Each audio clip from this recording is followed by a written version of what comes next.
and our FOGSI to take care of this nice place to have it.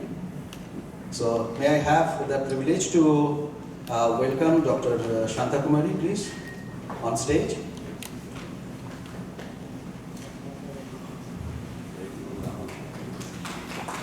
No.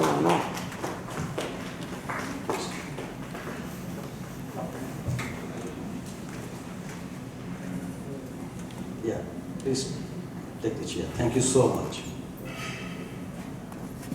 May I request the Managing Director of Pulse Pharmaceuticals, Mr. K.V. Rambabu, PP, just grace this stage. Thank you, sir.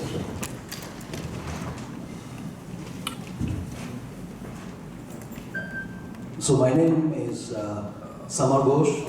I'm the President Acute Cluster for Pulse Pharmaceuticals. And today my responsibility is to introduce both of these eminent personalities to all of you.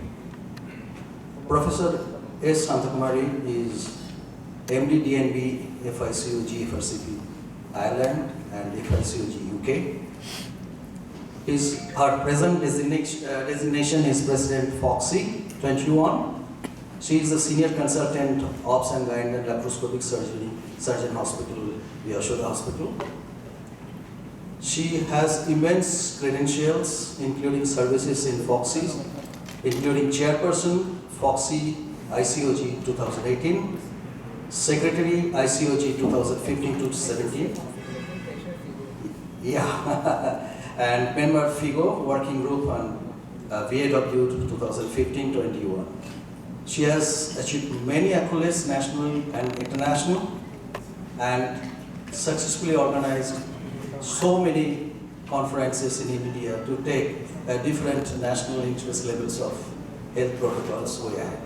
Thank you, madam, for being with us. I also have the privilege to have the Managing Director of Pulse Pharmaceuticals and Pulse Group, Mr. K.V. Rambabu. Yes, sir, thank you so much. He is being the first generation entrepreneur, and incidentally, both of them are coming from the same place, Hyderabad. So this is a proud moment for all of us that we get the iconic president of FOGSI 21 and also the managing director of a research-based organization. And last 2 days we had our 13th TOG, Times of Gynecology, on behalf of FOGSI, which we have completed today. And our standpoint remains as a responsible educational partner with FOGSI, who has been always in the forefront of bringing different issues which are health related in the practice points. And we are really privileged that we got these opportunities to come and share our experiences, which always talks about from bench to bedside kind of experiences. And with this, I'll just hand over this to Dr. Shanta Kumari to say a few words, please. Yes. Good afternoon, everyone. I bring greetings from FOGSI. FOGSI is the Federation of Obstetrics and Gynecological Societies of India, of 38,000 gynecologists with 262 societies spread across India. I'm the president of FOGSI and the first person from AP Telangana to hold this post, 60th president of FOGSI. And greetings from FIGO, the International Federation of Obstetrics and Gynecology, which we have about 132 countries globally, and I'm the trustee of FIGO, the treasurer. And we are the global voice of women. Thank you for being with us, and we really look forward for your cooperation, because we have actually come here to talk about what is so very important for a woman's health. The past 2 years we have seen COVID has taught us how very important it is for everyone to be healthy. And what is it which is needed for this? Is it that you need hospitals, you need doctors, you need politicians, or you want a finance minister who wants to put more percentage into the health sector? Well, friends, we have realized what we need is a healthy body, physically and mentally. And if you have immunity, if you are strength is there in your physical and emotional and healthy body, I think that is most important than having the best of ICUs, the best of the hospitals, or the best of medical care available. So we need to invest on the health of people, be it a woman or a man. Now, why is it that we have to talk about the nutrition in women's health? We have seen the NHFS survey 5. Unfortunately, even to date, we have very high deficiencies of micro and macronutrients in our women. If you look at the common problems, we find anemia, which used to be about 80 to 90% prevalence, has come down, but only to 50%. So in our country, we have the iron deficiencies, which is anemia, which is a burning problem. And when you look, there is a lot of deficiency of micro and macronutrients. So the nutrient deficiencies are forefront and the cause for all problems in our women. And what we find is, now when you look at, somebody was asking, what is it? What about the vitamins? You know, people are saying we need to supplement vitamins to all people. Do I need to take vitamins? We are eating supposed to be a healthy, balanced diet. But what we find is, unfortunately, in spite of eating good food, in spite of being economically very strong, why is it that we are having deficiencies? I think the time has come that we need to question ourselves, we need to question everyone. Why is this nutritional deficiency there? Probably it's because the food we eat is not having the proper nutrients which are needed. The lifestyle we are leading is also not letting us get everything what is needed for a healthy life. So we find that probably all the pesticides being used, all the sorts of additions which are being made in the food habits and lifestyle, environmental changes. Now all these are affecting the micro and macronutrient necessities of the body, and that could be probably the most important reason why we are having all these nutrient deficiencies. So of late you must have seen there's a lot of talk about vitamin D. I think now everyone knows more about all these vitamin D, immunity and all the infections more than us.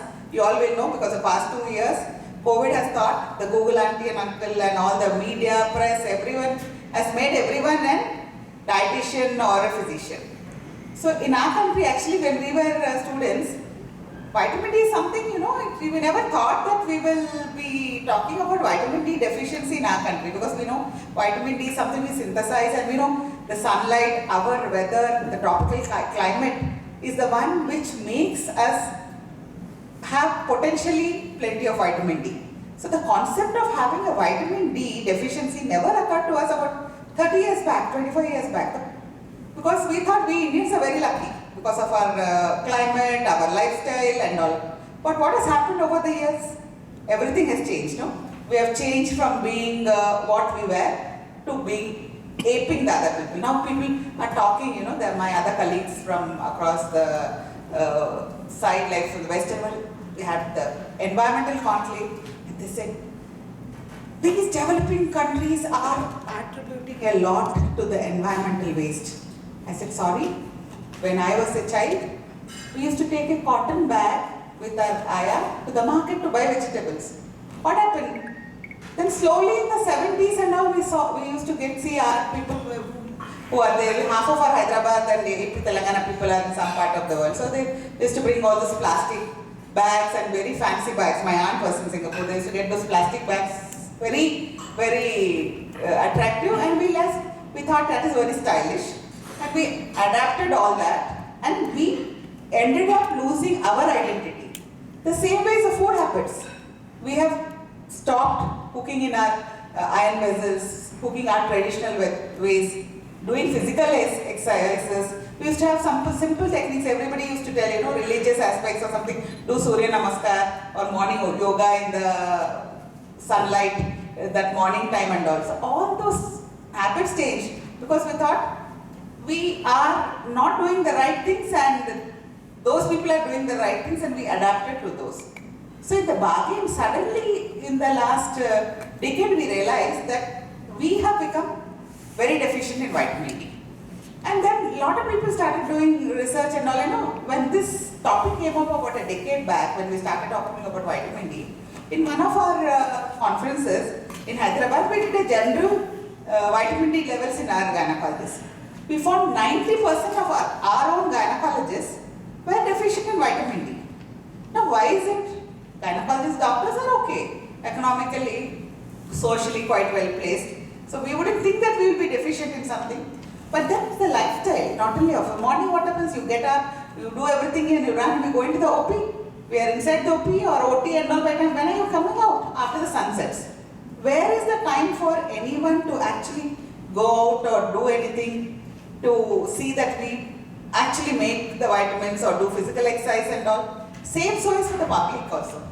Now with absolutely now only games, physical games are all. What are you doing? I am playing. I am sure all your sons and children or your neighbors will live. We are playing. What are they playing? Sitting in front of that Xbox or some TV and playing video games. I think all that should be thrown in the waste paper baskets, because we are not allowing our kids to do those exercises. So that will actually generate so much of this thing to get what is needed for the body. And that's how we realize that vitamin deficiency is very prevalent in our women. Then a lot of studies started coming that vitamin D deficiency is affecting a lot of metabolic process.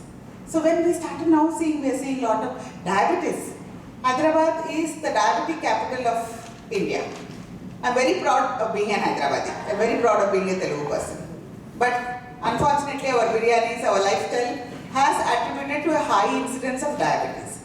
And studies have shown that vitamin D is linked to the diabetes, and vitamin D deficiencies is also contributing to diabetes. And again in women, gestational diabetes, that is diabetes in pregnancy, is also increasing even in our country. So this vitamin D and diabetes is so closely linked. And women, mostly when they come to the clinic, about 40% of your gynec practice, they will be complaining of backache, leg pain, muscle pain, fatigue, tiredness and all. So you will be wondering why. What is the reason for that? Calcium supplementation is taken nowadays, but we find that a lot of these women are having vitamin D deficiencies. So that is contributing to all the muscle pain, the bone pain and all. So we find that definitely there is an influence of the vitamin D with these sorts of pains. And what is it that we need to do? I think and it's not very easy, we're not routinely doing vitamin D. We were not doing actually few years back. We never used to do vitamin D levels. Then we realized that all these issues are getting linked with the vitamin D. Then we started actually making vitamin D one of the investigations in the clinical setup. And we are finding a lot of deficiencies and insufficiencies in our people. So that's how we are able to see that it's contributing to a lot of problems. So what happens usually, we find nowadays, if you look into the history, you must be hearing so many cases of kidney failures, dialysis. No, you must be seeing, especially our Hyderabad is famous, thanks to our old city, our Unani drugs and all. And the most important is the bone pain, backache, all the pains. People are taking all the NSAIDs for relieving of the pain. Now what is happening? Actually the pain is a way of your bones. Your bone is crying and telling, I need calcium, I need vitamin D. So instead of giving it its nutrients, you are only pushing the painkillers, and that is leading to all the other problems. So these are all the issues which I think should be taken into consideration, and women's health is so very important, and that has to be taken care right from the adolescent age through the growing ages, because once the bone strength, the muscle strength, which is compounded by both physical and adequate diet, then when they grow up, when they are pregnant, the side effects are much less. So they were able to have normal labor, they're able to have better postpartum outcome.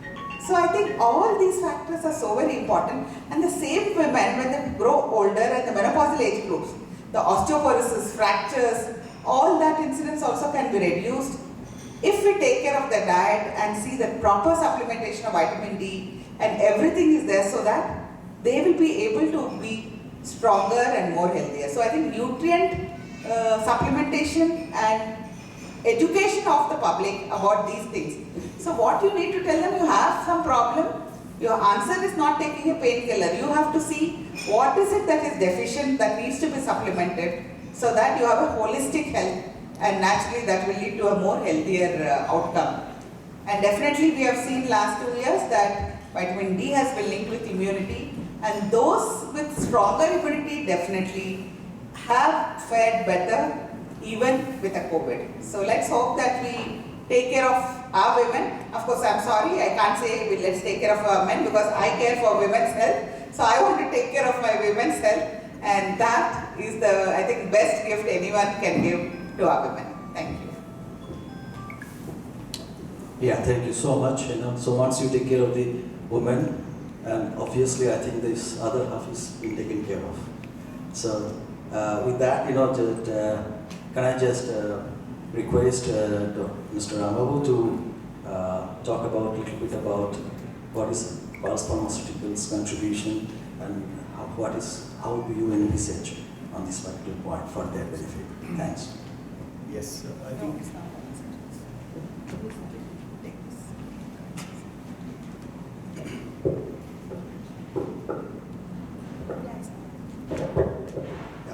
so now Dr. Shantakumari has beautifully made you so much aware about what happens if you don't have enough vitamin D3 in your bodies, and why we are deficient of vitamin D3. It is largely our lifestyle. I always tell this story. So when we were cavemen, okay, our lifestyle used to be that because we used to earn our food every day, we never could use to store the food. So the man used to go out in the morning for his hunting. So naturally he has to get exposed to the sun. He used to get enough sun. And what he used to hunt animals, right? Only non-vegetarian was the source of food those days. So he